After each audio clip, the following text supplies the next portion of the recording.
Hello, everybody, and welcome to episode 16 of the Titanforge podcast. My name is Dratnos. Joining me, as always, is my friend Trell. Howdy. And my friend Tels. What's up, guys? We're back. What's up, guys? Indeed, we are back, as with every week. But this is the last week that we're not going to be live. So starting again next week, we are hopefully going to be live again. Now, because the MDI is almost over for the season. Trell, you have finished. You've played your last MDI match of the season. How did the most recent cup go for you? Oh, it went all right. We actually placed the same as we did in the first two cups of the season, 4th place. But I was a little disappointed at the end just because we had like one major mistake each match, except for our Atal'Zar. But overall, we did decent, and I'm proud of what we did as a new team. So yeah, you guys placed 4th every cup, and you needed to get top 4 to go to BlizzCon, but because of the way the points worked, that wasn't 4th every cup in the second season, didn't translate to 4th place overall. Right, the point system caused our 4th average for the season to place us 5th. So yeah, the BlizzCon dream's dead for this year, but maybe next. Yeah, and definitely had you been playing together since season 1, you were playing at the level required to go to BlizzCon, so that's consolation. Yeah. Tettles, however, you are not done with the MDI. You are still casting this weekend, the East Cup, an exciting event. We got 8 teams, dude. You got 8 teams? That's better than we usually do. That's one more than 7. Yeah. I wouldn't count my chickens before they hatch, but we have 8 as it currently stands. That is fantastic news. So this week we're going to talk about Siege of Boralus. We're going to go in depth on the dungeon. We're going to try and explain most of what we know about it, everything that we could remember to write down before the show about this dungeon.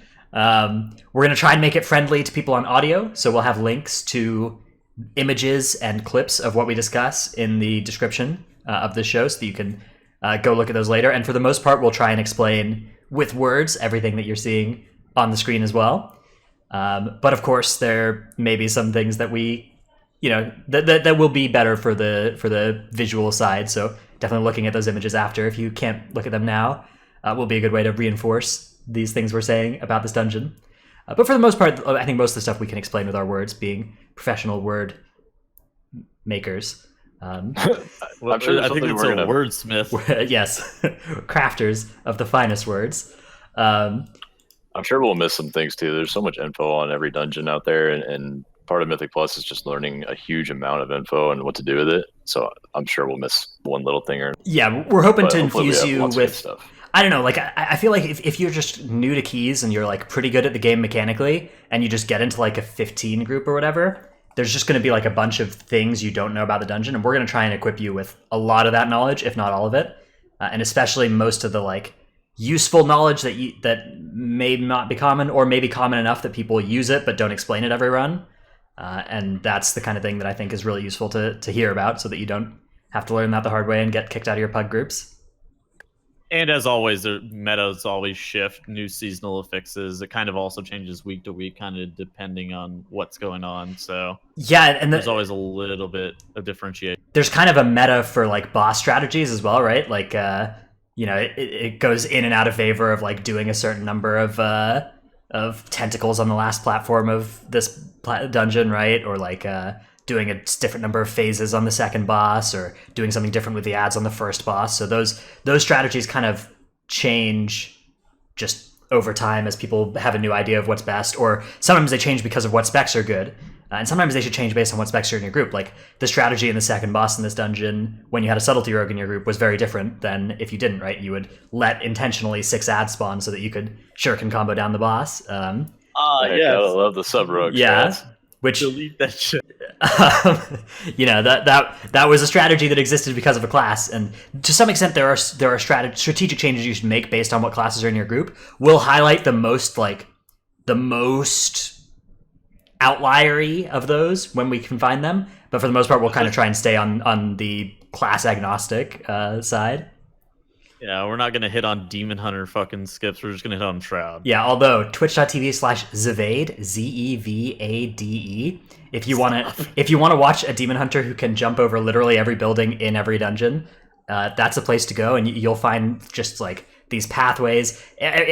People are like, we don't have Shroud or whatever, and if they just already at the end of the skip, like he's done some kind of double jump. I don't understand. So that's a place to find those Demon Hunter strats. What's funny about it is it does come in handy, but it's so rare. And when it happens, it's like, what? How did you know you could go all the way to the third boss without getting in combat with anything? Yeah, like in the Motherload, he just like he'll die in one of the early pulls after you've shrouded, and you'll just be like, "Don't release, we'll res after the pull," and he's just already released and is like halfway over the buildings. Like he's like up above you in the sky. Yeah, it's funny.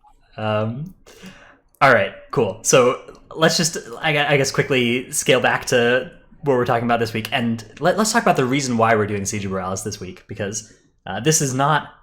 I mean, obviously, it is our choice to some extent, but this was voted on and discussed by patrons in our Discord. So anybody can join our Discord, but it requires money to become a patron, and that then buys you the right to do multiple different things. And at some tiers, that includes input on what topics we do. And this was one week where that input was very useful. We went into our Discord and asked which dungeons people wanted to hear about. There was a good discussion about a bunch of different dungeons. We've got kind of a couple that were also popular that we'll try and get to as the next couple we do, but Siege seemed like a pretty consensus pick among our patrons that there's a lot going on here, a lot of information people want about this dungeon, so that's why we picked it. But thanks so much to our patrons for the support, and among those patrons that are the most supportive are Paul, Gyu, Tettles Jr., aka Never Nude, and Ahar of US Proudmoore. Thanks for the continued support. All right, so let's move in to Siege of Boralus, because this is, I guess, yeah, this is the dungeon. This is the show this week. So we've got MDT open on the screen here for anybody watching in video, and we're looking at the first part of the dungeon. And one unique thing about Siege, this is the only dungeon for which this is true, is that the beginning part of this dungeon, actually, and kind of the whole dungeon, but especially the beginning part, is different between the two factions, right? And this is the one dungeon you'll see people play Horde in the MDI because the Horde side is better. Tettles, what's the difference here between Horde and Alliance at the start of the dungeon?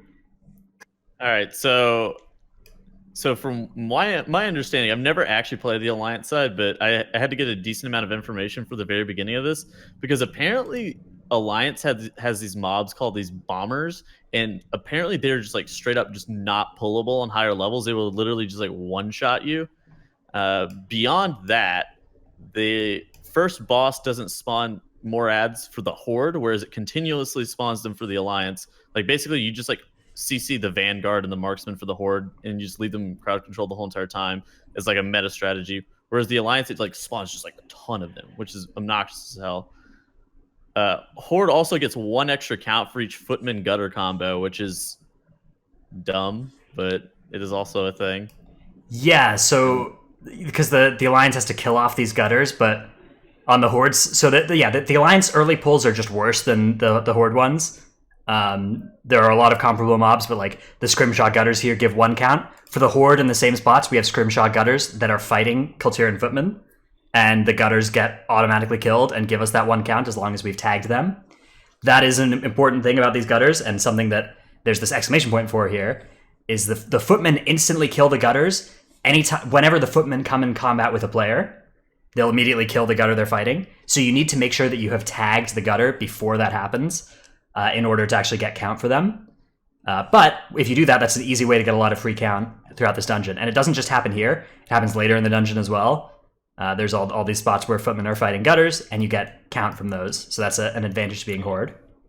That part of the dungeon is kind of complex too. The Footman gutters on the Horde side, you have to make sure that you're using an ability that will damage the gutter and the Footman at the same time, or a single target ability that will for sure hit the gutter first. Because if you like run into a pack with Rushing Jadewind on as a tank, it might hit the Footman first, and you lose the count from the gutters if they're placed in that order. Yeah, so some classes have an easier time at this than others, right? Like Warriors can just kind of run in and Thunderclap, and that hits everything simultaneously, and that works out okay. For Brewmaster, you have to replicate that by turning off your Jadewind, going into the very middle of the Footman, and then turning it on, so it for sure hits everything at the exact same time. Right. Also, Sunfire.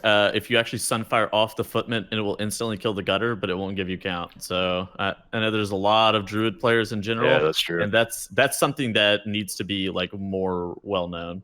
Yeah. Because Sunfire only does direct damage to the primary target. The dot application doesn't have a direct damage component, so it doesn't tag immediately. Okay. So let's talk a little bit about this alliance pool that they've got here of Irontide Raider and Blacktar Bomber. Apparently, this is the really nasty pull here before the first boss, and this is the reason I think many teams. There are a couple of reasons, but this pull in particular is one of the least friendly pulls in the dungeon. You have Blacktar Bombers and Irontide Raiders that both are pretty one-shotty and can combine to definitely one-shot people. So we got some questions about like how are you supposed to deal with this as Alliance, and the answer is kind of I don't know. This is the one dungeon of the 10 that's worse to be Alliance than Horde. Yeah. And that's because the mobs are different. Yeah. So like Shadow Meld. I would imagine. I haven't caught up on the Alliance strats recently for this, but I would imagine that you lust and burn the bomber in that pack for sure. Okay, that's the only one you have to deal with. That's with a raider, I'm pretty sure. Mm-hmm. So all the other bombers, there are other bombers like earlier on in the instance, and if you were running in a coordinated group, you should pretty much try to avoid them at all costs, using your shroud a little bit earlier on to make your way towards the towards that first boss area. However, you have to kill that right pack that has that bomber and that raider in it. And if you are Alliance, especially on a high enough level of a key, you probably should be looking to bloodlust it, because it will probably end up in your demise. It ends up wiping that pack for Alliance specifically ends up wiping more people than probably most of the other packs inside of this dungeon. So if you can actually get through that without a hitch, you're probably good to go. Yeah, so for Alliance, we recommend a Bloodlust there, and cooldowns and nuking the bomber. For Horde, we'd recommend saving your Bloodlust for the first boss generally.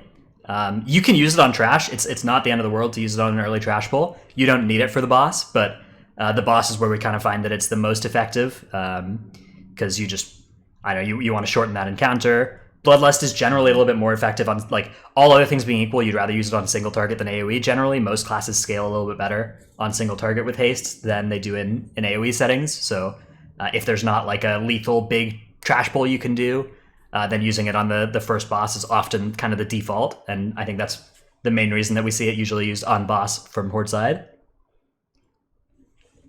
As far as Horde side trash goes here, nothing here too difficult. The Vanguards and the Marksmen are potentially lethal, but they can both be interacted with pretty effectively. The Vanguards do like a frontal, but that's aimed at the tank always, so you can just face that away from your group. And you can sidestep it as a tank as well. Yep. And then the Marksmen shoot people, but you can stun them. You can gouge them if they're shooting at somebody who's low. You can have people use defensives when they're being targeted. You can also line of sight as well. There's like random pillars and shit that you can actually use to line of sight.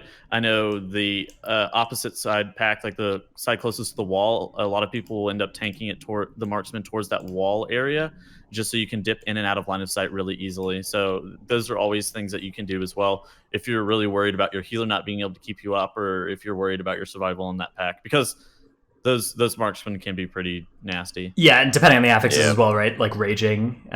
It's nice as well that there's line of sight there, because there's often this week, for instance, we have a Void Touched Emissary spawning there as well.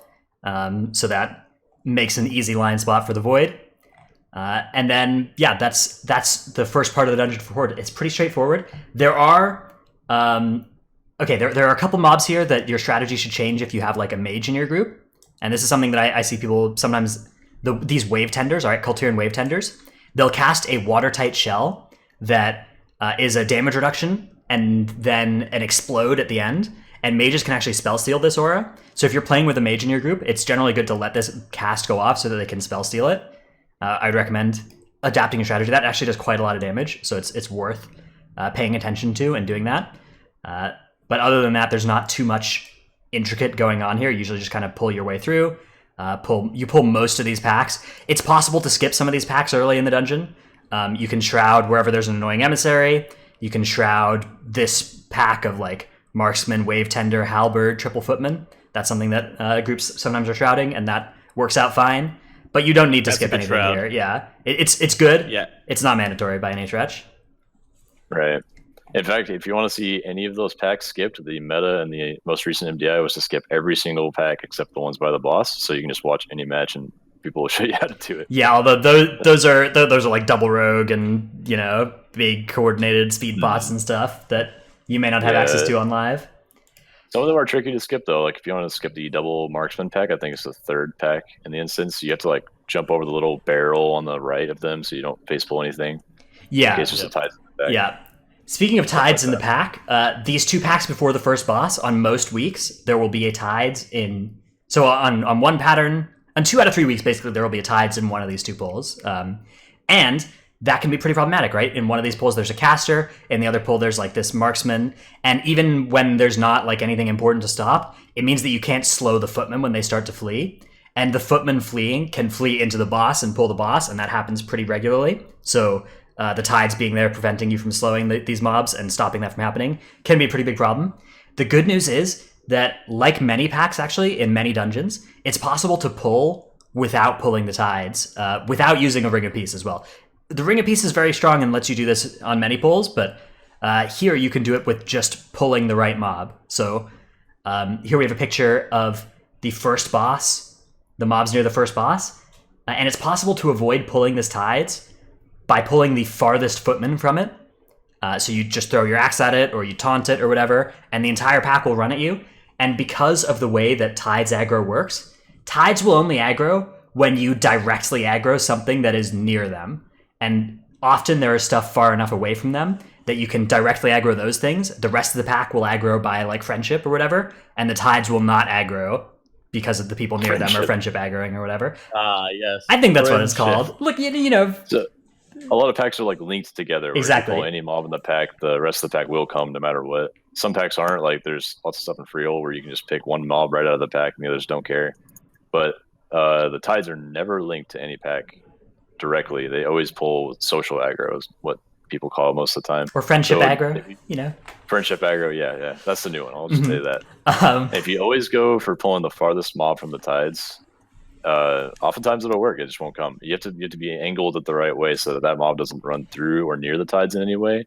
But that's all you got to do. Yeah, generally, if something's like aggroed to you and it walks directly into the hitbox of a tides, that will cause it to aggro. But outside of that, you're usually in the clear. Yeah, and in our 2 pictures, we have like the tides highlighted, showing that you're going to be pulling it with the boss.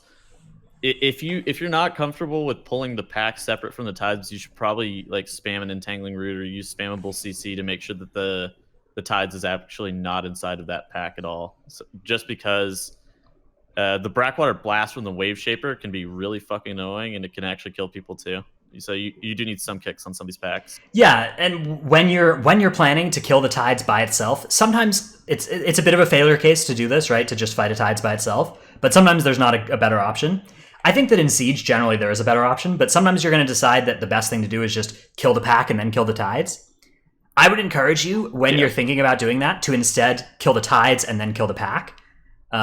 So, like, aggro the tides out, CC the 2 casters, and then kill the tides first, and then go into killing the pack. That's a good strat, yeah. The reason this is better is because it costs your healer 1 global every 8 seconds to keep the tides CC'd. So you're going to end up costing yourself, like, 6 or 7 globals, and you're going to have to, like, pull a bunch of mobs a ways away. Whereas if you just focus the tides first, you just have to get 2 CCs out on the other 2 targets, and then you can just kill the tides, and then you go into the pack. So that's a sequencing thing that I think the kind of the instinct is to do it the other way, is to kill the pack and then the tides. I think anytime you can, you should kill the tides and then the pack, if you're deciding to do that. Okay, so that's the first bit of the dungeon, the first bit of the Siege of Boralus. Then after the first boss dies, we've presumably gotten whichever faction we are, we've gotten our Bloodlust on cooldown. If we're Horde, it's probably a little bit later. Siege of Boralus is a 36-minute timer, right? So it is possible to get 4 Bloodlusts in this dungeon. However, that means that you have to Bloodlust pretty quick to on cooldown. You have like 6 total minutes throughout the dungeon where you can have your Bloodlust off cooldown and still get 4 lusts. And that's a pretty small amount of time. But it is, you have a little bit of wiggle room. Not that much, though. Generally, the strategy for this dungeon is 3 Bloodlusts instead. And then you put them in precise points. So you'll Bloodlust on the first boss. And then you'll use specific Bloodlust later in the dungeon. And you'll have it on cooldown, or off cooldown, but unused for longer. That's usually what the meta ends up being about, and we'll call out those Bloodlusts when we get to them. But it's worth noting that an alternative that is totally fine is just Lust on cooldown, and get your 4 Bloodlusts that way. And that it's viable. It may even be better. I'm not sure. If you're doing the 4 Bloodlust strategy, I would say that your first Bloodlust should probably be that Halberd Marksman pack.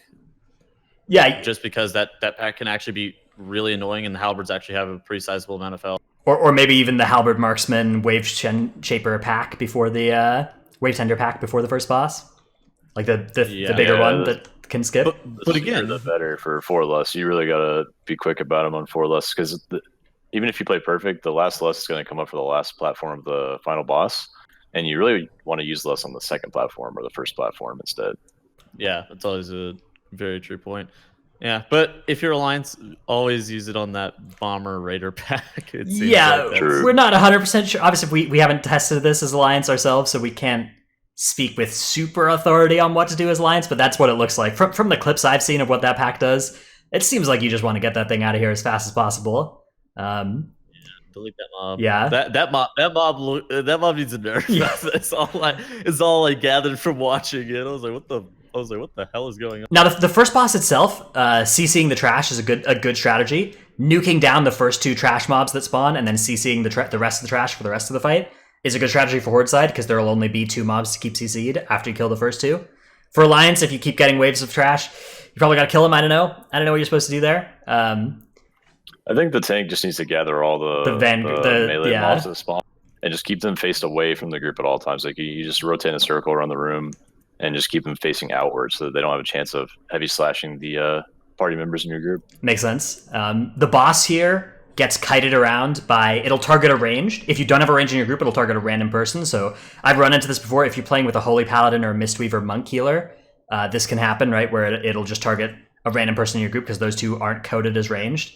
Oh no. That is not that's unpleasant times for everybody involved. But the goal is to kite it into these bombs. Sometimes you'll get in the spot where the boss has been kited into bombs and there aren't going to be new bombs for a while, and it's not going to be possible to get it into a bomb.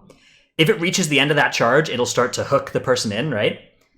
And I see people get confused about what to do when this happens. Usually the right strategy is to just run straight into the boss if the boss is hooking you, and then get out of there, because there's a Steel Tempest that will then kill you if you're too close and do large amounts of damage if you're far. Yeah, that's the Horde version of it. I think Alliance version, if I'm not wrong, you can actually dodge the ability that he does once he finishes his fixate cast. Like he'll throw his hook at you. Hangman noose? I'm pretty sure you can sidestep it, if I'm not Oh, wrong. it's like a skill shot for Alliance? Yeah, that is bizarre. So. Okay, but for Horde, it's not. It's not avoidable. You'll just get hooked, and you'll have to go into the boss to trigger the Steel Tempest, and then away from the boss. If the boss starts a Hangman Noose cast, and then gets hit by some of the artillery, which can happen, he will then do a Steel Tempest in the near future, all right? And he'll do it without warning. So anytime you see that pattern happen, it's time to get away from the boss until he does a Steel Tempest, all right? I see this kill people all the time because they're not aware of how that spell queuing works. But basically, as soon as the boss has started a Hangman Noose cast, he's promising to do a Steel Tempest soon. So that's problematic. Even if he gets artillery. Unless he hits a bomb right before, like... Yeah, he has to hit the bomb in order for the next spell to not be the Tempest. Right. So even if he gets broken up by the bomb, he's still going to Tempest anyway. Mm-hmm.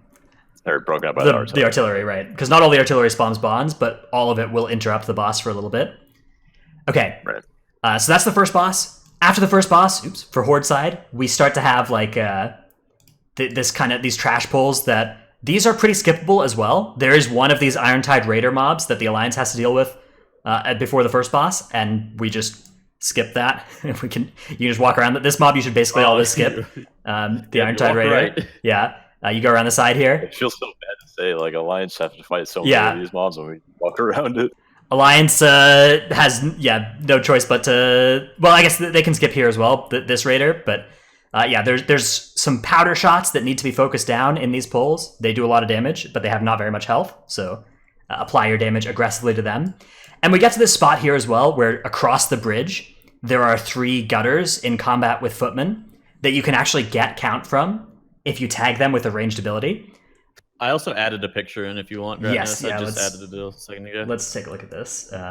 Those footmen, you have to have like a 40-yard range, I believe, to tag. So usually it's the healer or a monk with crackling lightning or someone that can reach him across the wall.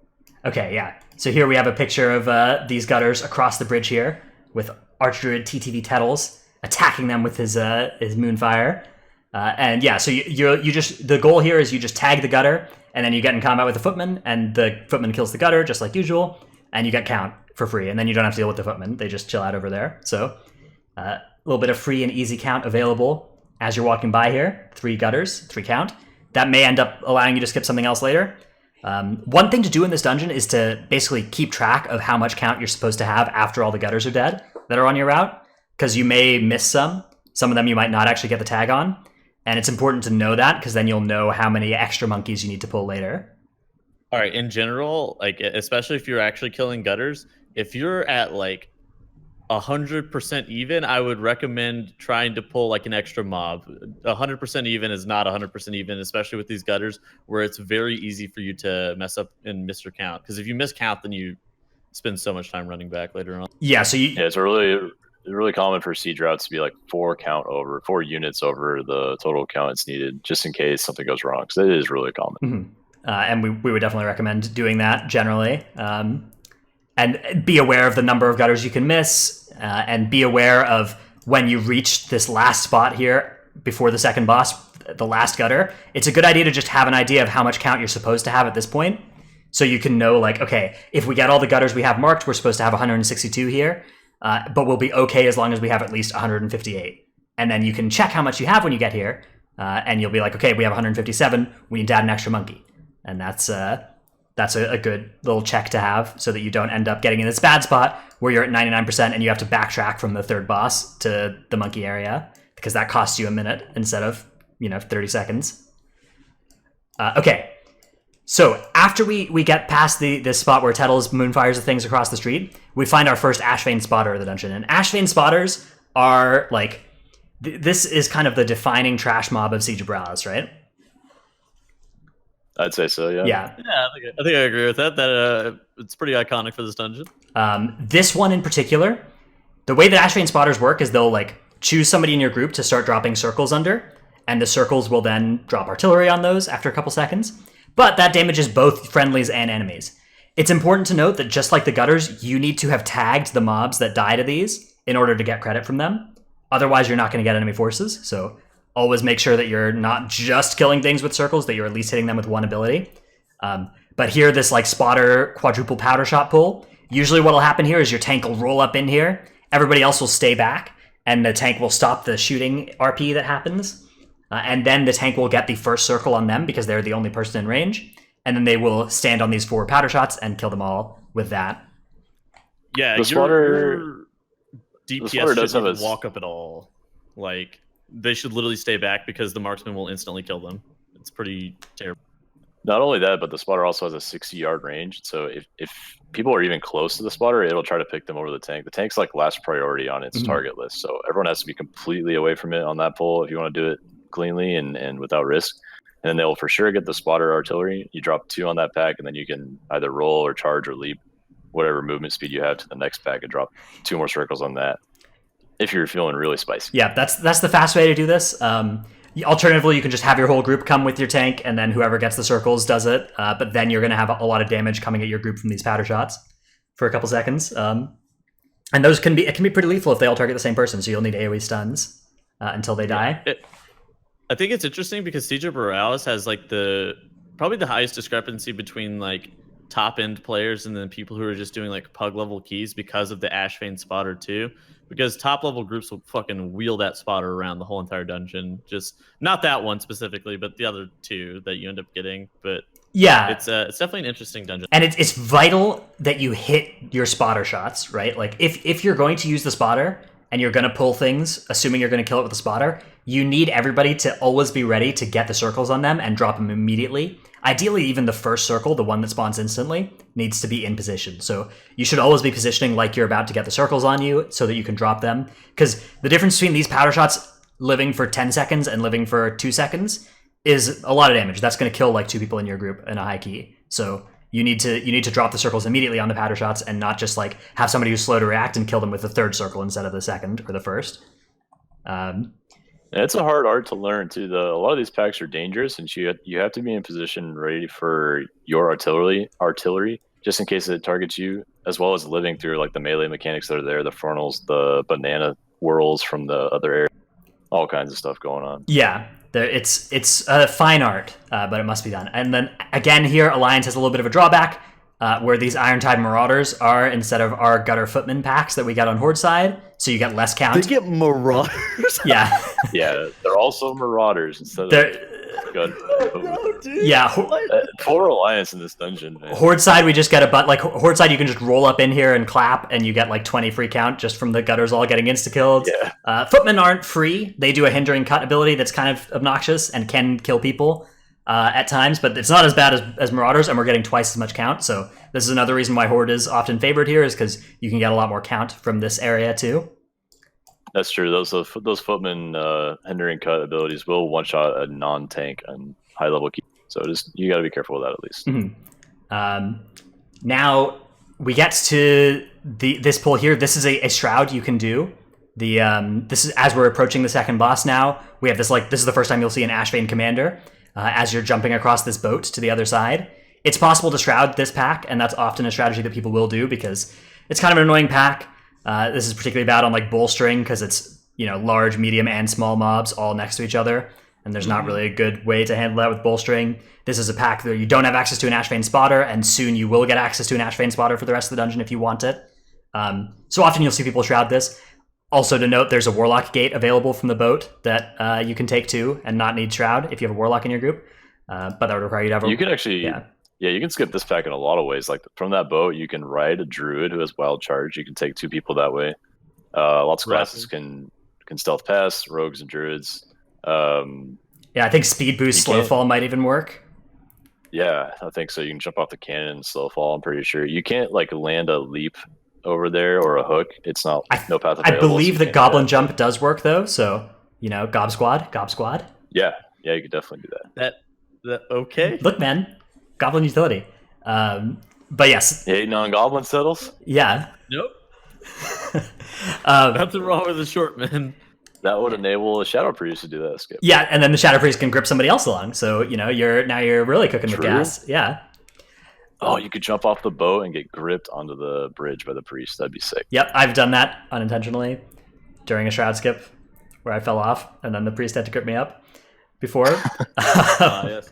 Anyways, but okay, so if you do play that pack though, like I feel like Alliance would need to play that pack just for count, right? Yeah, or Alliance can maybe get a bunch of can just kill the entire build rat quarter perhaps with spotters. That might be the best strategy if you're Alliance. But you may need to play this because you've skipped so much earlier. If you're Alliance, you wanted to skip all the stuff at the start of the dungeon. So yeah, yes, maybe you do have to pull this pack if you're Alliance. It's not a catastrophic pack to pull. It's not the end of the world. It's a commander. Slow is the issue. It's not that it's hard, it's that it's just slow. Right. There's a wave shaper and a powder shot, and those are potentially annoying, but they're interactable with. The commander does a Bullstring shout that, without access to Blood Elf on Alliance side, is also going to really slow down how fast you can kill this group. But you might play a priest, so you can master spell the Bullstring shout. You're already fucking Alliance, may as well play priest. And they do play Shadow Priest actually quite a lot, Alliance side relative to Horde side for pushing groups. Actually, it's a fairly common spec. There's that one group that plays that prop paladin Shadow Priest Demon Hunter team. Right? Yeah, and I think they're the top Alliance team. That team's pumping. Yeah. So that's a strategy if you do end up pulling this pack. However, you may want to just go straight into the second boss, Dread Captain Lockwood's room. Dread Captain Lockwood's both factions look at the same thing here, which is a spotter, a cannoneer, 3 deckhands, and 5 marauders. Of note here, depending on the week, if this pull is really hard, or if there's this Void Emissary here, like there is this week, that you don't want to engage haphazardly, the Marauders are not linked to the other mobs in this pack, so you can pull the 5 Marauders separately and kill them first, and then you can go into the other pack. You just need to carefully tag individually the Marauders, and make sure you're not going to hit them with an AoE ability that will hit anything in the main pack. That may be worth doing. The Marauders have a pretty nasty Cursed Slash, that increases damage received, especially if you don't have a curse to spell. That might be something that you really don't want to deal with in the middle of this pull. Yeah, that curse slash is interesting. It's dodgeable too. It's afflicted from their melee attacks, and so it's dodgeable and parryable and all that. And so sometimes if you're a tank, you might fight these 5 marauders and be like, I didn't take any damage. And then the next time you do, you get one shot by them. And you're like, why is that possible? Well, because you probably dodged or parried some of their slashes, or all of them if you get really lucky. And so it's a lot of variability. Just be aware and probably pop a personal on high keys there. Yes. Then you are also looking at a Cannoneer. Cannoneer does a frontal. And actually, the deckhands here also do frontals, little frontals, at the tank. So positioning all of these mobs facing away from the rest of your group is very important. Everything in this pull can be killed by the spotter circles, except for the spotter itself and the Cannoneer. Throughout the dungeon, every mob takes damage from the spotter, except for spotters, Cannoneers, Ashvane Commanders, Buildrat Demolishers, and probably some of the stuff earlier in the dungeon if you try to do some back pull shenanigans. And, Basically, non-lieutenant mobs. Yeah, Basically, non-lieutenant mobs in general can be killed by this. Void Emissaries don't take damage from spotters. Tide Emissaries do take damage from them. They do, yes. Yeah. However, they prevent other mobs from being damaged by the spotter if they're within the range of them. So the spotter will hit the tides, but not the other mobs right next to them if the tides is alive. Yep, that's a fun little story there. Nice. Yeah. So using the spotter to kill most of the stuff here, it means that you probably want to ignore damage on the deckhands and stuff and just kill them with the spotter and focus your damage on the Cannoneer. Then what you may want to do is keep this spotter alive for the rest of the dungeon. Or not for the rest of the dungeon, but for the monkey quarter. Okay, so when do you decide to keep the spotter alive versus just like killing it at this point? Like what would be the differentiation between like your group is like keeping it alive versus leaving it? Well, one of the nice things about keeping it alive is that you don't have to skip to this spotter to use it on the monkeys, right? You can just kill the front monkeys with this spotter and then skip afterwards. Sure. So if there's like a void touched emissary in the way that will prevent you from getting to your the new spot, the last spotter of the dungeon, then it's good to keep the second spotter alive instead. And also, like, it really doesn't add too much difficulty here. It means that you have a nice release point as you're working on these things, where if people randomly die, as they do to the mechanics of the first monkeys, they can release nice and close, instead of if you end up doing this, like, you kill all this stuff and you shroud to the last spot of the dungeon and then you plan to back pull with it, deaths are very lethal while you're doing that because you don't have a way for people to get back. So those are kind of that's the trade-off, I'd say. Sure. I would also say if it's bolstering or raging, you keep that spotter with you pretty much 100% of the time. Yeah. Like there's no like real question. Bolstering and raging, like double or triple effectiveness, basically. Yeah. It's just so good. And on bolstering weeks, you want to aggressively bolster spotters intentionally so that they one-shot everything else. And then what you'll want to do is you'll want to separately pull the mobs that cannot be killed by spotters, right? So like these Buildrat Demolishers later in the dungeon, you're going to want to fight those by themselves and then pull a bunch of stuff that the spotters can kill all in one shot. You want to avoid bolstering a Demolisher 7 times, basically, and not, having any counterplay to that at that point. And if your strategy does also involve keeping that, like, if it's a bolstering week and you're going to keep that spotter alive for prolonged periods of time, you should probably take it out of your count. Yes. Because after Hadal, after you kill Hadal in general, you probably just like sack yourself to the spotter, let them reset, and then you release at Hadal's room, then you walk to Vitka. Some people don't know how to do this in MDT, but you can control click on a mob within a pack to remove it from your count. And so you'll see this in Siege Roots often, is you'll see the spotter not actually marked for count because it's assumed that you're going to keep it for the rest of the dungeon and then intentionally die so that you drop combat with it and not bother killing it. Yeah, but for less coordinated groups, I feel like any group that's not pushing 20s or in voice, there's no real reason to keep that second spotter alive, like the one that's next to Lockwood, right? If you're in it takes a lot of coordination. If you're in a less coordinated group, you should probably just kill this spotter and then kill some monkeys at the start of this Buildrat quarter, and then skip to this spotter and keep this spotter alive for the third boss room, ideally. That third spotter is really easy to keep. Exactly, yeah. We're going to get to that at some point. We will get to that. But first, let's talk a little bit about the mechanics of Dread Captain Lockwood. This is generally where groups will use their second Bloodlust, especially on Tyrannical. You'll want to use it not on pull, but... and actually, it's pretty bad if it's up on pull. That means you're probably making pretty bad time. But usually it'll come up at the start of the first or second time that she jumps off the ship, and then you can use it then to have it up for an entire phase while she's down. One thing that there's a lot of... I would say misunderstanding about is how exactly the cannon circles work during this boss fight, right? This is something that there's some confusion about, and I've got a clip here from Tettles' stream showing exactly how these cannons work. So let's take a quick look at this. This is a nice little 9-second clip.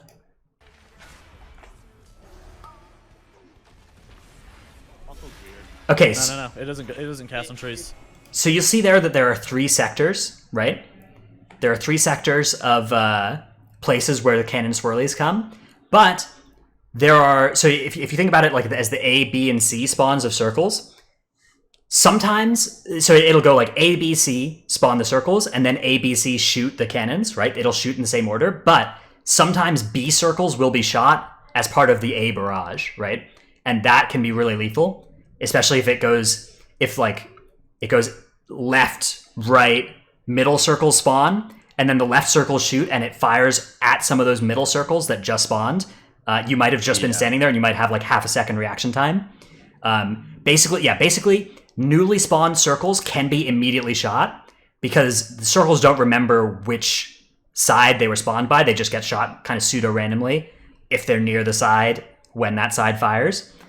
It's only those ones that are like kind of 50-50. You're not going to get shot like by like a far fucking cannon, like cross room or something like that. Like that's like not on the line. It's these like line ones that are like, who knows what cannon it should be shot from. So where you'll just like randomly die. Let's do a little bit of analysis of this in this clip. All right, I'm going to pause this clip, and for anybody just listening along, the clip will be in the link. This is the one that says "Placid Crazy Ocelot Caparos." If you want to, if you want to see which clip is which. That's the one, all right? I love those clips, the clips, how they just make them so that you can read them out. Anyways, you'll see, all right, here's the first spawn of circles, right? The Tettles is in, and he's standing in one of the spawns. And then we have a second spawn of circles, which includes this one right here. And then the third spawn, and then the first shot comes out, and some of these circles that are hit by that first shot were actually spawned in the second spawn of circles. And that's the thing you need to watch out for. Nothing was too lethal here. No. It doesn't. There's also that one that was shot by the middle cannon that was spawned from the first side too, which you just need to be kind of careful of. And it's just like, fucking die to just like random shit. It doesn't get tilting whenever it's like this. Like this is kind of easy to predict. It gets rough whenever Dratnos says like if it spawns the middle one first, it can get kind of hairy as to like what you're gonna like because you can just like randomly die and it's like that was anytime you're on the left side of the platform. And the right is the third circles to spawn, you're usually going to be safe, right? Because nothing new happens right before the first shot. But if you're near the third spawn of circles, you might get instantly shot because there might be a surprise circle underneath you. So generally the safest thing to do is to go deep into the quadrant, or sorry, not the quadrant, but the sector of the first spawn of circles and find a safe spot there between existing swirlies, far away from that kind of neutral zone between sectors. Because there won't be new circles that can spawn under you, and so you won't get surprise hit by circles there. That's the strategy that I use, at least, for that boss. Yeah, I just always assume that no circle is safe and that you pretty much always have 0.5 seconds before you're going to die to get out. Yeah. So I'm just ready to roll or transcend away or something to move out. Yes, yeah. Having a fast reaction time as that third spawn happens, if the third spawn is anywhere near you, is definitely important to do. Have an idea of like where you can move that might be safe if your current spot becomes unsafe. So yeah, that's how that mechanic works on that boss. This boss has another slightly confusing mechanic called Gut Shot. This boss and actually Ashvane Spotters have this kind of weird set of rules about being slowed and stuff. Trell as a resident tank and controller of mobs. What exactly is going on with this mechanic of Gut Shot and evasive in general? Yeah, so this boss has an ability, basically, if she's never slowed, she will leap away from you, and then if she's out of your melee range, she will then cast Gut Shot. Sorry, she'll just Gut Shot any chance she gets if she's both not slowed or in melee range with the tank. So you have to guarantee that you're always going to be close to her, so she doesn't just decide to do that, as well as keeping a slow on her or some kind of snare. Like some tanks have it by default. Brewmasters have Kick Smash. Paladins have Consecrate. Is Thrash still slow? Thrash is not slow. So was that an artifact weapon? That was. I think it was. Yeah, so unfortunate. You can Ursul's Vortex or Typhoon it. You can do that for initial slow on it, but you have to make sure that someone keeps a slow debuff on the boss at all times, or else she's just going to jump away and Gut Shot and probably kill someone. So if I'm playing my Baron and alt key, for example, I'll ask my rogues to pistol shot the boss every now and then and make sure. Well, I'll ask them to do it once on pull because they might not know to, but then after that, it's in the rotation, so they're going to keep the boss slowed. But anything like that, to just make sure the mechanic is taken care of is good. If you have a monk in your group as well, when the boss is jumping off the boat, it's a really good idea to just throw a ring of peace right where she'll land, so that she doesn't. She has this habit of like landing and instantly firing off a gut shot, and you can stop that by putting a ring of peace there as she spawns. You can also do it just by very quickly being right where she lands, and so she'll be in melee with you immediately and slowed at that time. But the ring of peace is actually a super good way to avoid getting these gut shots out, because in a high key they hurt a lot. It's a very damaging bleed. Yeah, she'll start casting like mid-air a lot of times. So she'll try to gut shot you like while she jumps off the ship. So if you have a way of interrupting that cast with a knock, that's super ideal. You can Typhoon her mid-air too if you're really on top of your game. Yeah, and also you can dodge the shot. So if you're playing a rogue, you can like evasion it, or you can blade dance it if you're a DH. Those are also counterplays if it does target you. But now we're getting into the realm of like super tech, fast reaction button clicking. Okay. Yeah. After the second boss, we're now entering the monkey area here, and I think the monkey area is where there's kind of the most divergence in Shroud or in Siege of Boralus strategies among top groups. A lot of people have very different ideas for what to pull here. So it's probably also the second most dangerous part of the dungeon, where your group is again more likely to wipe it. Because I think like after you get through the first boss trash, first boss shouldn't be too bad. All the way through Lockwood should be pretty easy, pretty smooth sailing, and then now we're getting these Monkeys Demolisher packs, which can be dangerous in their own way. Yeah, I would say the most dangerous trash of the dungeon is right before the third boss, like the very last trash of the dungeon. Yeah, but this trash, that's the other deadly one, but this one can also be obnoxious in its own. Absolutely. So Tettles, what's the strategy here? Why are people shrouding so often as they get to the Demolisher area? Well, in general, just the Demolishers themselves are like. So they patrol around the whole entire room. Plus, there's also that if you don't have the spotter from the second area, you want to get that third spotter and just backtrack into the monkeys. But the Demolishers are just like patrolling around the whole entire area, and they have like just a ridiculous amount of health. There will be some affix that also doesn't allow you to pull the Demolisher into some things. Bolstering is the good example of like you can't do big pulls that include Demolishers because bolstering. Or just the tides is obnoxious as hell with the monkeys. What are the monkeys that do the viscous spit called? What are they? They're Bildrat Pillagers. They're actually Murlocs. Yeah. That's a fun fact. But yeah. Oh, yeah. They're lame. Yes. Yeah, these Pillagers are tough mobs. That frontal that they do, the viscous slobber, is something that will turn off certain movement abilities. Like you cannot press roll or chi torpedo if you're a monk and you have the debuff. It just turns it off. I don't think you can leap if you're a warrior.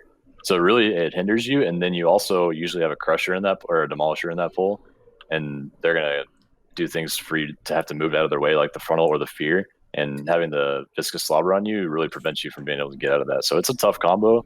On top of the bananas that'll likely spawn right on top of you and stun you. These mobs are hard to tank. Yeah. Yeah, it's just like I think it's just a combo of all three of those, because I think the pull that we see most likely done together, and it has that tides in it, like in the screen that what we're showing.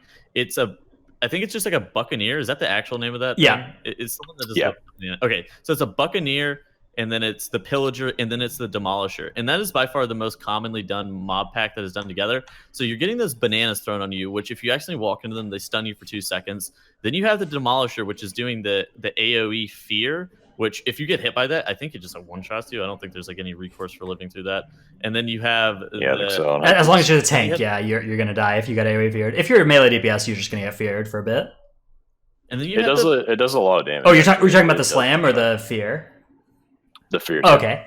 The slam fucking insta kills you, I think. I thought the fear didn't do any damage. It does. It does a lot of damage. If you immune it with Berserker Rage, you don't take any damage though. Yeah. I think it doesn't do any damage. I disagree, but I could be wrong. Yeah. Maybe it changed or something. I swear it does. But another thing about the Pillagers, I swear it used to. Maybe it doesn't anymore. I swear I died to it. They definitely. I mean, they have changed the ability because they gave it they reduced the range, right? And they gave it a projected texture on the ground. An animation. Yeah, an actual animation. So maybe at that time they changed it to not do damage as well. Because I know I like stand in there intentionally and get tremored sometimes and don't take damage. Oh, interesting. Okay, so maybe it doesn't do damage. You're probably right then. I think it's just like the combination of all three of those mobs. Plus, if your tank is not very sick, he'll kill you with the frontal ability from the Demolisher too. And the slobber, actually. Aiming the slobber at the group is a very commonly done thing by tanks. So if you're not in a coordinated group, okay, so most high level groups will end up just like CCing the slobber with like gouge, fucking stuns, or just whatever else, right? And that slobber doesn't go off. It'll However, recast, if you're in though. like not a It recasts. Yeah. Though. You have to. So you kill it. You kill the pillager. Like the pillager is like the first monk. You end up killing out of the whole group though. Yeah. Because of well, that. there's a better way to deal with it. The pillager has this frontal cone, right, and it does a lot of damage and slows you and turns off your abilities. But if you stand uphill from it, if you walk away a little bit uphill and do what we call Z-axising it, just standing above the frontal cleave, you actually don't get hit. It'll go right underneath your character. And additionally, which I learned recently, you can stand inside of the pillager's model, and the frontal will go past you, and you don't get hit by it. And you can do the same thing on the third boss in here, the Adal's frontal cleave, as well as a tank. Yeah, so minimizing the effect of it by doing one of those strategies is a really good thing to do. Otherwise, it's not the end of the world if it just hits your tank. Like, it's pretty annoying for them. They'll have a hard time avoiding damage from the Buccaneers' whirlwinds and from getting out of the fear and stuff, but they can still probably do that. You might be able to, Right. depending on what you're playing, you might have access to like a Freedom or a Tiger's Lust or whatever that will help them as well. But yeah, it's a rough pull, right? And these pulls are all like, they're not free. So often people will just want to skip them and get access to the spotter as fast as possible. Depending on where the voids are, this may or may not be easy. There are 2 out of the 3 weeks there's annoying voids in the right? So on void week, there's a void here that you usually will need to either death skip or pull up to, and then once you kill it, you can shroud. On enchanted week, there is not a void in this area, which is very good news. And that is part of the reason that Enchanted Week is BIS. That's why it's such a nice week, man. However, on Tides Week, there is actually a void that really hoses all possible shrouds here, and it requires you to basically do a death skip instead if you want to skip here. So, that sucks. That was shit. I forgot about how bad that one was. Yeah. That one is a bad void. And the MDI, the meta was to just stay in combat with that void for the rest of the key. Yeah. And just keep going. That's fine, and it's as your rogues don't even have to stay in combat, right? Because they're vanishing, so it doesn't matter. Mm-hmm. Yeah. So, anyways, but yeah, so most of the time you end up killing those demolishers and those monkeys there. Mm-hmm. I think that's by far the most common strategy. You'll kill, yeah, especially in a pug, you'll just kill some and then shroud once you've got enough count to the spotter and go from there. Alternatively, you can use the spotter from the second boss to kill these things. That's a very good strategy. Or you can shroud to the spotter and then back pull monkeys and kill with the third spotter, monkeys. That works too. But of course, on 2 out of 3 weeks, there's a void that makes that really obnoxious. So, play on Enchanted Week a lot and take a break during the other weeks. I don't know. It's kind of just always a good strat. No, I think you can play that. You can play all these voids. All these voids are playable. You just have to really prepare. That one that's on Tides Week is by far the most obnoxious just because of where it ends up being. Like, it's in a choke point for some dumbass reason, but like, it's with as long as you don't have that demolisher with you in that pack, it's playable. Because once you get the demolisher in there with you, you're kind of fucked because you don't have enough space. I think looking at that, I haven't done this very much on this week, but I would probably pull the monkeys upstairs away from the void, kill them off, and then go back down and kill the void with the demolisher. Yeah, that's on Tides Week, right? Yeah, Tides Week. Yeah. Yeah, the problem with that is that like you don't have much space before you'll pull the spotters pack here to go up the stairs, so it's kind of sketch, but it's maybe doable. Yeah, true. The certifiably Tides is definitely the hardest for navigating that. That is pretty obnoxious. The Void Week Void is actually not that bad, right? You just pull up to it, you kill the void, and then you shroud from there. You kill that Yeah, man. you're fine. Yeah, no, you just kill that guy. One other strategy you can do here, a cool little Tettle strategy, is, and we'll see this in a clip, involves the use of Grappling Hook. There are a couple of movement abilities, actually, that can pass over this normally impassable wall of flame here. So let's take a quick look at the strategy. Tank. I tried to wild charge over it. Turns out you can't even human form charge through. I'm sad. So you'll see the 2 rogues there have a Grappling Hook over, and now they're going to get on multiple person mounts. And then from there you can just jump onto the multi-seater mount and you're good. And you can get across that way. That'll let you skip like the Void Week Void here. You can just kill the first pack that we were talking about, and then you skip over to the side here, and then you can shroud from there. So on Void you can avoid the void, as it were, very easily. So that's a little technique you can use if you have access to grappling hooks in your group. Then after we do all this, we get to the top of the stairs. Spotter The marksman. spotter and Yes. the four marksmen, or the four snipers, the four Ashvane snipers. These Ashvane snipers are very lethal. They're going to cast ricochets, they're going to cast shoots, and they're going to cast them very quickly and all linked up if you AoE CC them. A lot of groups will just kind of run into this group and then die, and that's bad. What you instead want to do is you want to CC as many of these snipers as you can. Usually 4 CCs is doable. If you have a rogue, that's 2 of them with Sap and Blind, and then you can CC with like Imprison, Para, Repentance, Polymorph, whatever. I think Polymorph actually breaks. Hex. But Hex, yeah. And then, so you'll CC all 4 of these. I think we have a picture, actually, of this as well. Yeah, we do. Have You can pictures. fear them Yeah. too, like a Vengeance DH Sigil. There's Sigil lots of things. Misery. Hell yeah. That's the shit. That's the good shit. So, Yeah, the main idea is to definitely CC them. They do so much damage. It's actually crazy how many technical things there are in this dungeon. Like, not only are the spotters there, but the marksmen up throughout the dungeon are very lethal. You just CC them, and Sucks ass. And basically, if you get double shot, like you're just like instantly dead. So CCing at least 1 or 2 of those marksmen is very advised. CCing all 4 of them and then just blowing them up with a spotter is the most optimal. yeah, so we have a screenshot here But of, you'll see all 4 of these mobs are CC'd, and then there's this like Venn diagram of circles. Often what people will do, okay, there's a couple of mistakes you can do here. If you're not under the snipers and the circle spawns on you, that's really bad, right? Because then you're not going to hit them at all with the circles. If you're directly in the middle of them, you can hit them with the first 2 circles, but then you have to get out and you can't hit all 4 of them with your next 2 circles. So that's bad. So instead what you want to do is you want to stand at the side so that your circle will barely hit the edge of all 4 of them. And then you can go through the pack and drop your other set of circles, your next 2, on the other side. Because the way that the circles work is the first 2 circles spawn and then the first circle lands. So you can drop 2 circles in the same spot and then move. And then you'll drop 2 in one spot, 2 on the other spot, and you want to do them in this Venn diagram thing. And in case you don't see how this helps as well, the CC does not break from these circles damage landing. So you can just kill these snipers entirely without breaking their CC, but you do need to tag them or else you're not going to get credit at the end there. So right before they die, hit them with an AoE ability. Chaos Nova is great for this because it also stuns them and does damage. Yeah, you need to use it like whenever they're at like 10%, they're about to get hit by the last artillery, you like pretty much have to AoE stun them with something, otherwise somebody's gonna fucking get just instantly killed by the snipers. So Chaos Nova, like Dratnos is saying, it tags them all and it gives you all any leg sweep, shockwave. Make sure, but you have to make sure that you tag them. Don't get too antsy with it. Whenever the mobs are at 20%, it's gonna be okay.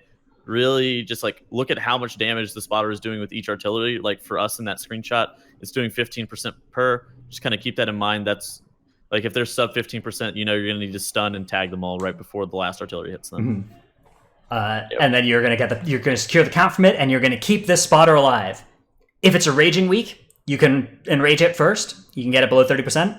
Otherwise, just leave it at its 80% or whatever, and bring it on with you because we're going on an adventure with this spotter, right? And we are gonna kill the rest of the trash in the dungeon. These last packs before Hadal Dark Fathom using the spotter. The spotter can kill everything in this room except for Ashvane commanders, and there are 2 Ashvane commanders in this room. On bolstering, it's a very big challenge, actually, is dealing with these Ashvane commanders. What I found to be best is, like, you want to mass root the other stuff, kill the commander first, and then you can kill the other things with the spotter circles. That's my favorite strategy against these. But otherwise, you may need to just hard focus the commander and, like, CC the other stuff. I don't know. Using whatever CC you got. It's really annoying. That's the biggest challenge on bolstering, is coming up with a strategy for this room, because these commanders do just pull with the packs. But normally what you'll do on a non-bolstering week is you'll just run in, you'll pull 1 pack, you'll kill everything with the circles except for the commander, and you'll kill the commander, and then you'll do the same for the next 2 packs, and then you'll pull the boss, and you'll win the dungeon. So that's what you want to aim for, winning the dungeon. But that trash is some ass too, and I think like we were saying earlier, I'm pretty sure that is like the hardest part of this instance, and that's probably where groups end up wiping. Yeah, or you lose the key the most. Especially like is this third boss room trash. If you pull more than 1 pack at once, and it just kind of all comes, and you just die instantly, and you're trying to hit it all with circles, but you're gone in a heartbeat. The snipers. What was it that Maddie Smite would say? I think that's wrong. That's wrong. That is wrong. Correct. All the mobs here are lethal in their own right. Okay, the destroyers aren't lethal. The destroyers are fine. You don't care about those. But the invaders do a poison cast on themselves. Good DPS make this non-lethal because the way it works is invaders every like 10 seconds they'll coat their weapons with poison. If you stun them or gouge them or CC them during their cast, they do not recast. So you can prevent them from getting this poison on their blades. And what you should do in a coordinated group, what you will do is you'll assign a DPS to watch each invader and stop them from getting their poisons out. Outlaw Rogue's obviously very good at this because they can gouge and stun and stuff and have a million tools to deal with this, but many different classes have a tool for this, and you only need to do it for a little bit before they die to the circles, right? But a common reason for the tank to die here is that they just take too much damage from that poison, because that poison trucks. Yeah, and they apply it on every melee attack. So even if you dispel, you're going to have 5 stacks pretty much instantly right after, and it's just unavoidable. Yeah, unless you kite, kiting, keep them far away. Kiting or hitting a long duration stun on a mob if they do get this cast on themselves are good things to do. But the best thing to do is to assign somebody to just go and gouge it every time it tries to do a stinging venom coating cast, and that's a really big thing to do. Snipers are another annoying mob here. Often what'll happen, for instance, when you pull the pack that does have the one sniper and the one commander, is you'll be fighting like commander, destroyer, invader, and you'll be fighting them down the pathway a little bit, and the sniper will just be like near the top of the pathway, taking pot shots at your whole group here, and doing a lot of damage. So that's something you want to avoid. Usually what you want to do is you want to try and pull the group onto the sniper once it gets in position there, or line of sight so that the sniper is forced to come to you. CCing your spotter with an entangling root here is also pretty good, because otherwise, if your tank has threat on the spotter, then the spotter will literally just like follow the tank to the ends of the earth into Hadal's room, and if it does that, you're fucked. So you're gonna need a root. Yeah, and the spotter can melee is pretty hard, especially if you're planning to rage it or bolster it. You just walk next to the spotter. I don't know. Sometimes you have it 20 times bolstered, and you just walk next to it, and just your tank's gone. One hit.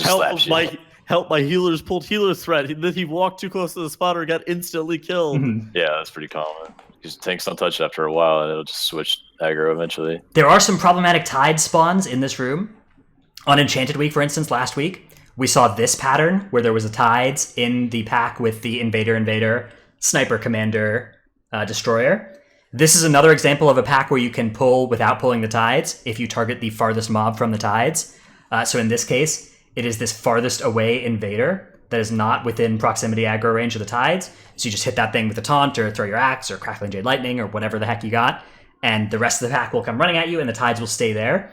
And then again, this tides you can just pull onto the boss. Pulling tides onto boss, tides do quite a bit of damage, so if you're dying to the boss, like this week, doing a tides with Hadal might be rough given that it's necrotic and tyrannical.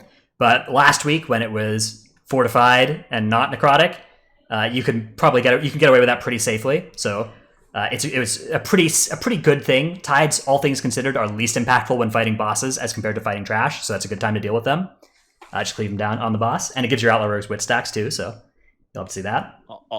Also important to note that pulling Hadal and resetting him will pull all the trash. However, there's some ways that you can pull Hadal where it doesn't pull the tides. I know Trell was telling me about this earlier, but I guess it requires Hadal to be in like a really specific spot for you to not pull the emissaries with. So there's going to be some research going on eventually with that. There's one week where there's 2 tides in there, and if you pull Hadal at the exact right location, I still don't know exactly where it is, but it happens sometimes, where if you pull him right there in that spot, then all the packs will come and both tides will stay out of combat. And it seems like there's some kind of wide aggro radius from him. Like, since he's a big model, his aggro radius is really large and might hit the tides when you first tag. And so I think he has to be like exactly between the 2 tides nearest the entrance of the room. And if you snag him out right there, you're good. Interesting. Yeah, it's unclear exactly how. Like, I have not been able to do it reliably myself either, pulling Hadal without pulling the tides, but I've seen it done sometimes. So yeah, we did it twice, but one time we fucked it up and we didn't know why, and then we wiped. So yeah, that's a pretty common experience, I think. Tough. So that's one of those like really advanced things that you probably don't need to worry about, but it's good to know.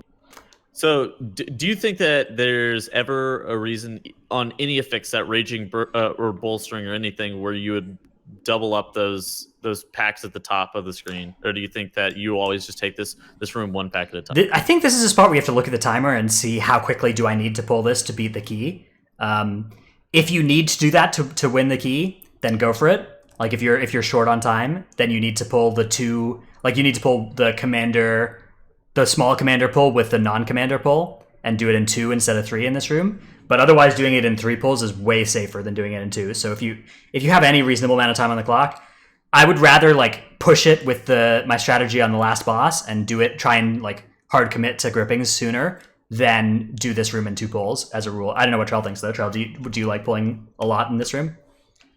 It's definitely dependent on affixes. Like Tyrannical, I think I would still do the whole room on a high key for time and cleave down everything as long as it's not bolstering. If it's Did you say bolstering, you the have to. whole room? What the fuck are you doing? Yeah, I think you have to. I think on Tyrannical to do like the highest level key. It's hard, but it's doable. Yeah, it's definitely And possible. It's very sketchy though, and I would not recommend it to people trying this at home. The problem with this room is there's two targets that have a ton of health, the two commanders, and you have to either pull it all at once, so you cleave them both down at the same time, or you do it in 3 separate pulls and do like one commander with its pack and then pull in the 3-pack in the back while the commander's still being worked on. And that's technically a second pull, but it all dies within the commander's health. And then you do the second commander with its pack after. That's like a fortified strategy. Yeah, that's an aggressive chain, which is nice. Yeah, I like that chain. As soon as the commander's friends are dead, don't just fight the commander by itself, but pull the non-commander pack. That's very smart. And I think that's probably the best strategy overall. Like without affixes in mind, you should probably plan on doing that. Even on Tyrannical, that's almost as good as pulling the whole room as long as you are safe about it. Right, but you're saying that on Tyrannical, on high keys, you need to make up time because the bosses take so long, so you need to do the room all at once and kill it all with spotter? Sometimes? I think so. I might be wrong about that with the current timers, but I think you have to do that on the highest Tyrannical keys for Siege, like a 23 or a 24 right now. So currently we are sitting with the Raging Necrotic Tyrannical week, which should seemingly be okay for Siege of Boralus. Would you pull that whole entire room with Raging Necrotic? I would. The spotter raging is actually a huge benefit, and if the DPS are well versed in how the mobs move into that area, they can actually drop the circles ahead of where the mobs will be coming in, and actually take some of them out almost like completely without the tank taking any Before damage. anything even happens. Yeah, it's so important to kill these mobs with the first set of circles. If you kill them with the second set of circles, you're already dead. So you need to if you're pulling the whole room, they need to die to the first set of circles. Everybody in your group needs to be in position for if they get the circle on them. That's the most important thing with this room. It is, and tank CDs only last like 8 to 10 seconds usually. That they're big cooldowns that they use to live, and after that, usually they're pretty dry and they're going to get destroyed on these packs, especially on necrotic. So, if you're a brewmaster, you pop like fortifying brew and dampen at the same time on pull with all this stuff.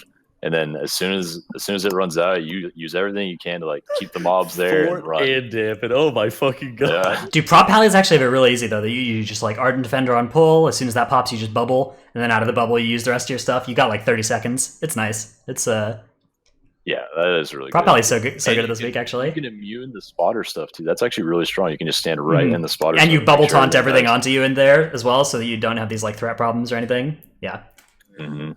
Well, most people don't play with the prop. It's an pal. overpowered spec. It's insane. Anything that can safely keep these mobs in the spotter circles are extremely high value in Siege. Like trees from a boomkin is massive. Vortex is really good. Ring of Peace is really good. Anything similar to those. Everybody in your group should, if you have a knock or whatever, even a knock belt, you should be looking at moving mobs that are not in the circles to the circles. So a good druid will be moving around and typhooning. Tettles will be just sitting in the back, starfalling or whatever.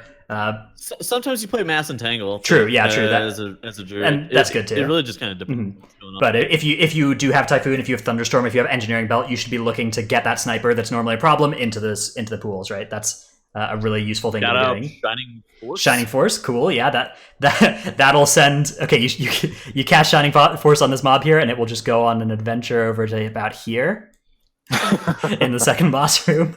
Same thing with Thunderstorm, honestly. Yeah. You have to be careful with those abilities. They send mobs really far, and they'll like spray the mobs out in an arc. You need to be really careful with your positioning actually with those, because they're so high power that they can just send them to different places, and you're trying to group mobs, not spread them. So. Anytime you want to move a group of mobs, you don't want to spread them out in an arc. You want to keep them clumped, but just move their location. Yeah. So you'd use the edge of the ring of peace rather than the middle of the ring to split. You just like carefully move them. And with Thunderstorm or Shining Force, you should try and be as far away that we'll still hit them as possible. Like be far away from the mobs, knock them right into a wall or a corner. That's a really good strat to avoid having them spread really far. Yes. Okay. Let's talk a little bit about the Hadal fight and then the Vikgoth fight, and then we're done with this dungeon. So we just got 2 boss fights here at the end. The Hadal fight this one actually hurts tanks pretty hard with its autos. Not if you're Brewmaster, obviously, because Brewmasters don't take damage on single target, but every other tank does get hit very hard by Hadal. So that's an important thing to be aware of on Tyrannical.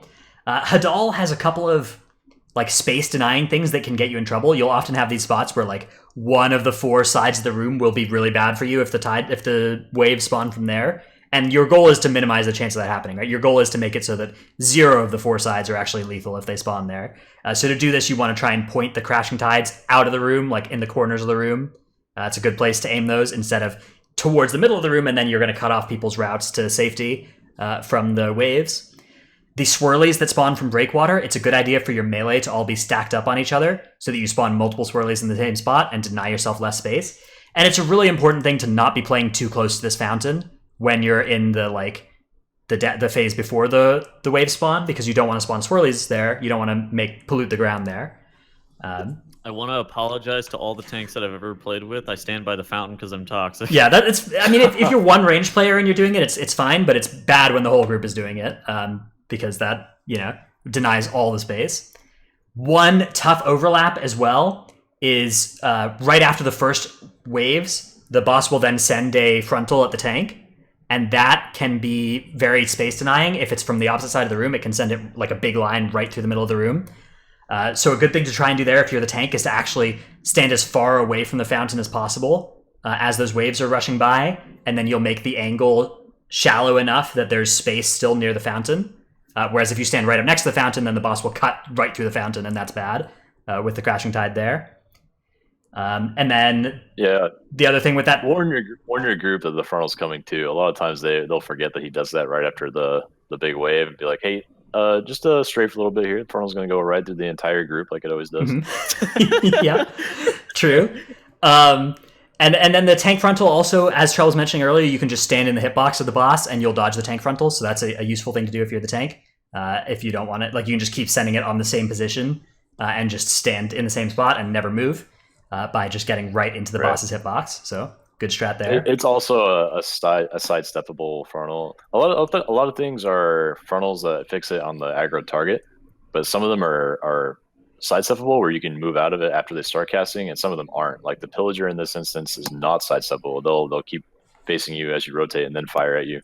But like this boss and some other things are sidesteppable where once they start the cast, you can just walk out. Yeah. Cragmaw indigestion. That shit is dumb. I literally had no idea that if you just like start back, like if you start walking away at like 0.5 seconds before he starts casting, you just walk out. I was like, what the fuck? Yeah, that was fun to learn over the first weeks of season 1. Yeah. Dude, shade. What the hell, Janice? I thought we were friends. Hadal is a fight that you can bloodlust, right? You can bloodlust this fight, but we usually prefer to save it for the last fight because the last fight will save you more time, because the last fight is a fight where using bloodlust can save you spawns of tentacles. So usually we'd recommend not bloodlusting Hadal. We'd recommend your first lust on the first boss, or trash if you're Alliance or whatever, your second lust on the second boss, or on this trash pull right after it, and then your third lust usually should be on Vic Goth. That's what we'd recommend. Hadal's just dumb as hell because he just like stands there and doesn't really like, if as long as you're not getting swung around and frontaled by your tank, the fight's really easy. Mm-hmm. So I think it feels like kind of a waste to bloodlust him just in general. Yeah, I think a good reason to bloodlust him is like if your tank is dying to the front to the autos, which can happen depending on what tank you're playing with. Like I think Blood Death Knight might be one such tank where you're just like, the fact that you don't have any armor and you're just getting pounded on every auto for like 75% of your health is a pretty rough spot to be in. Prop Paladin, also does hurt. A shame. So bloodlusting this fight because you want to get through it faster for that reason is a reasonable thing to do, but otherwise I would save it for Vic Goth. And Vic Goth is a fight that I think is among the least understood by like the general WoW populace of all. So let's start with Vic Goth. Vic Goth, the basic idea is that there's one gripping tentacle and then 1 to 5 demolisher tentacles per platform. There are never more than 5 demolishers on a single platform. After you kill the 5th demolisher, no more will spawn on that platform. So the most conservative strategy is to just focus demolishers until all 5 are dead, and then focus the gripping, and go around the platforms that way. That's a very slow strategy. Terrible. Yeah. But you can do that on one of the platforms, for instance, and then use your cooldowns on the other 2. That's a strategy you can use. You have a Bloodlust to assign somewhere. Basically, what you should do is you should come up with a way where you can hard commit to a gripping, because as soon as you kill the gripping, the demolisher timer stops as well. Demolisher spawn every 20 seconds, and that's a strategy, right? So, Trell, what's your favorite strategy to approach Vic Goth with? Oh, it's always hard to say because this totally depends on the key level you're going to do. You got to gauge how fast that your group can kill both the gripping tentacle all in one go if they all focus it, or how fast the demolishing tentacles will die because they scale pretty out of control once the keys get higher. So on the 22 fortified setting last week, we killed all 4 demolishing tentacles on the first platform, and then the 5th spawned, and after that they don't spawn anymore. So the tanks the 5th tentacle while the group finally kills the gripping tentacle, the one that starts on the right at the beginning of the counter. And after that, you move to the second platform and use Bloodlust and cooldowns, and you kill the demolishing. You kill the demolishing tentacle on the second platform first, and then you use Bloodlust and cooldowns to kill the gripping in the back, because the timer doesn't start to spawn more demo tentacles until you damage the gripping tentacle in any way. This is only on the second and third platforms, right? But this is little known piece of information. As soon as you tag that gripping, if you sunfire it or whatever, you start the timer on that second demolisher. But if you kill the demolisher without hitting the gripping, you will not start the timer on the second demolisher, and that will allow you to kill demolisher, hard commit to gripping, second demo spawns, and then the tank runs and grabs that, and then you kill gripping before the third demo spawn, and you're good. And for lower level keys, you can actually just assign somebody 20, like the 100% of the time, just like sit on top of the gripping, and the other 2 DPS in the tank can kill the demolisher. I think that seems like a pretty common strategy for lower level keys, and it's probably fine as long as you have the right person assigned, or that third person, if they realize that you're not going to kill the demolishing, they probably should just get off of the gripping. Yeah. So you just kind of have to have some awareness as to what's going on as well. Yeah, you got to gauge like how fast things are dying and whether you should help or not if you're splitting damage like that. But the goal of this strategy that I was talking about is to kill the second platform gripping tentacle before another demolishing tentacle spawns, or rather a second demolishing tentacle spawns, so that the tank can take care of it while everyone finishes the gripping. And then after that, you move to the last platform and you kill the demolishing tentacle that starts the same strategy as the second platform to not start the timer on the rest of it until you then engage the gripping tentacle without the demolisher present, with lots of time to kill it off before a bunch start spawning and wipe the raid. Yeah. Usually on that third platform, people will hard commit to that gripping because it's fine if things go a little bit scuffed at the end of that platform. If 2 demos spawn for a little bit, you can survive for a bit and kill the boss still.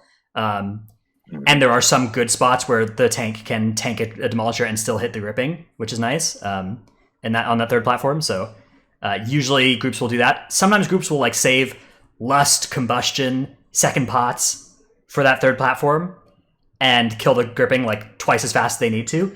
What we'd really recommend is actually moving your Lust and Combustion to the second platform in that spot, or Combustion the first platform and Lust second pot the second platform, and then Combustion the third platform, something like that.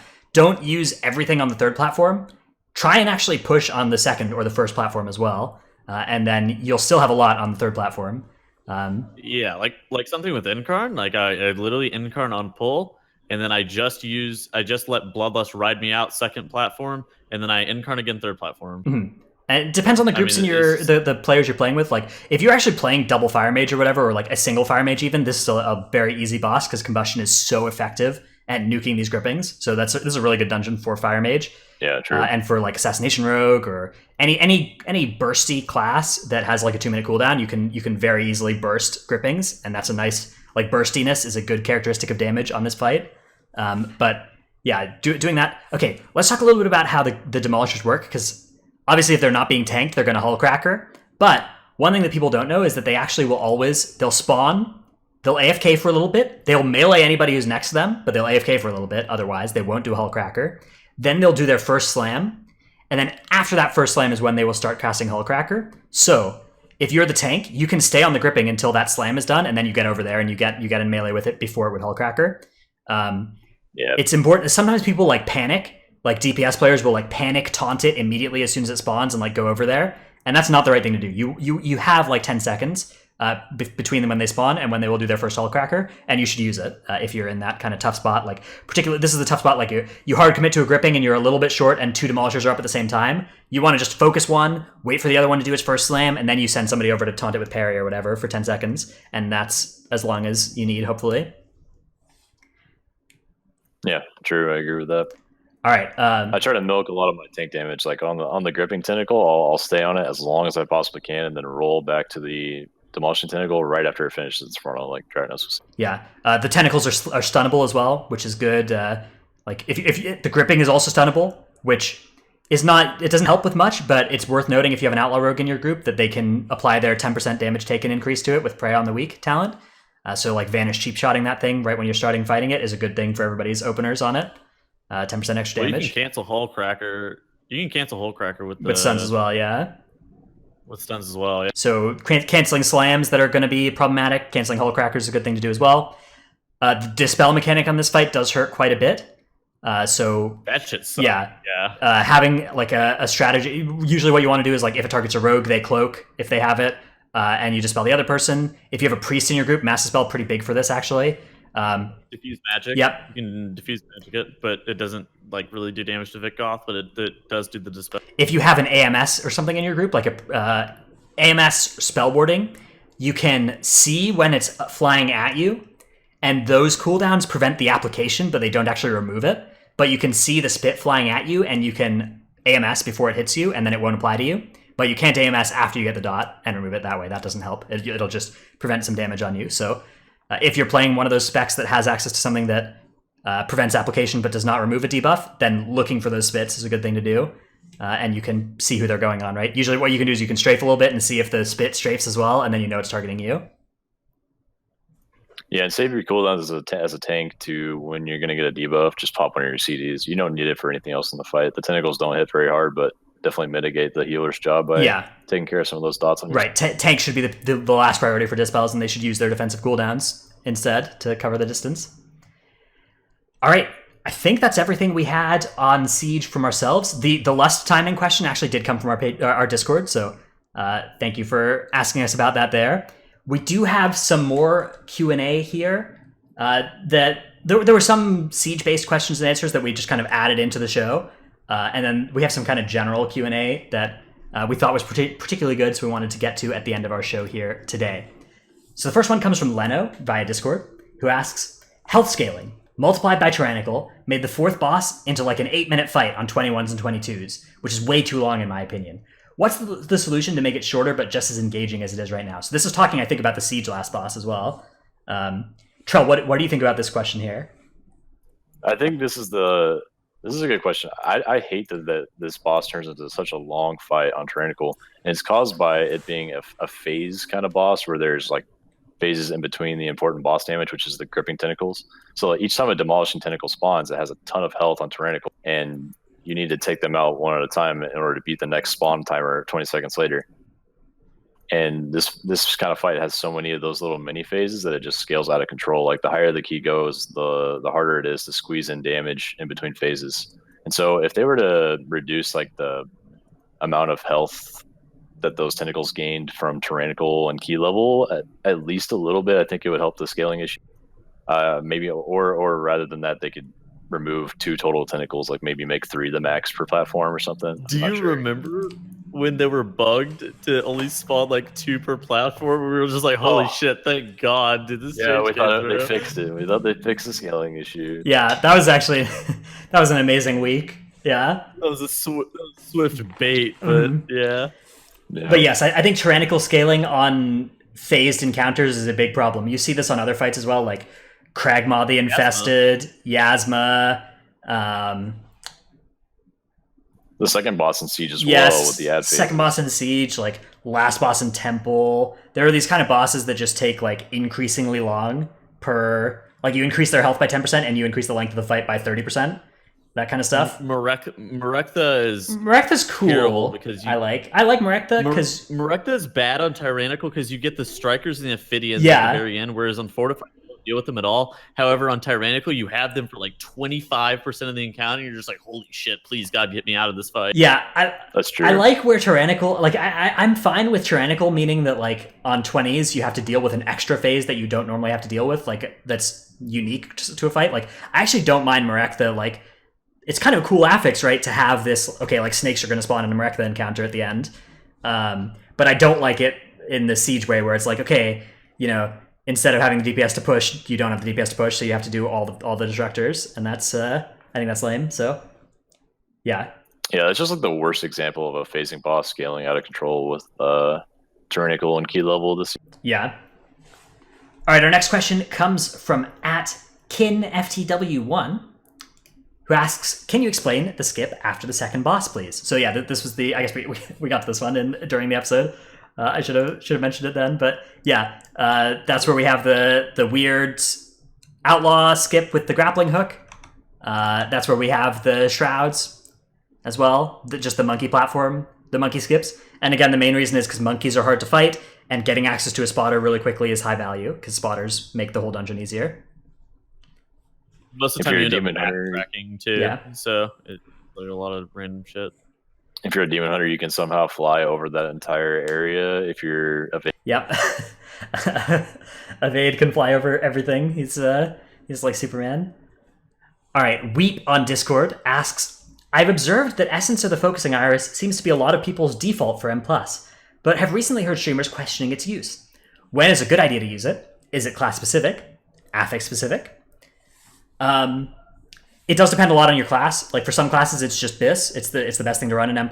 Demon Hunter, for instance, Havoc Demon Hunter is a good example. Like Essence of the Focusing Iris is just the best thing that they have to run, generally, regardless of if they had access to everything. For a lot of people, though, they'll run Essence of the Focusing Iris because they don't want to grind Blood of the Enemy if that's the best thing for their spec, or because they don't have access to whatever the best thing for their spec is. Like Outlaw Rogues, for instance, Blood of the Enemy is the best thing to run. Assassination Rogue, Blood of the Enemy is the best thing to run. But Focusing Iris isn't that much worse, and it doesn't cost 30 hours of your life to get access to. And so that's why you'll see people using it in M+, instead. Yeah. Affix specific is better on Fortified than on Tyrannical. On Tyrannical, you might consider things like Crucible Flame or Condensed Life Force, depending on what your spec is, or Vision of Perfection if you're a spec that likes Vision and scales off that. For Tettles, I know Boomkin are just like always Vision, right? That's your main thing in keys, right? I think Gabe's been playing like Iris only, but I don't. I still need to see more. TBD. TBD. Yeah, it seems Iris might be like a Fortified choice, and Vision might be a Tyrannical choice or something like that. I don't know. It's kind of awkward because Vision puts your incarnate like 230 or something like that, which is really optimal for Fortified bosses because you get it most right of at the the time end. will end up getting 2 Yeah. uses. So it's awkward in the sense of like, but at the same time, Moonkin also doesn't have really good AOE, so. I don't know. For balance, it feels like it's more patty than it is effective damage, but it's still TBD. I'm not sold either way. But yeah, it definitely class specific. Focusing Iris, yeah, I think that's For a sure, great way to yeah. describe it. All right, It's also dungeon specific. Like like stuff like a Taldazar or Waycrest Manor gets way more value out of it. Ataldazar with the swords, yeah, because beaming down those swords really quick is a nice thing to do.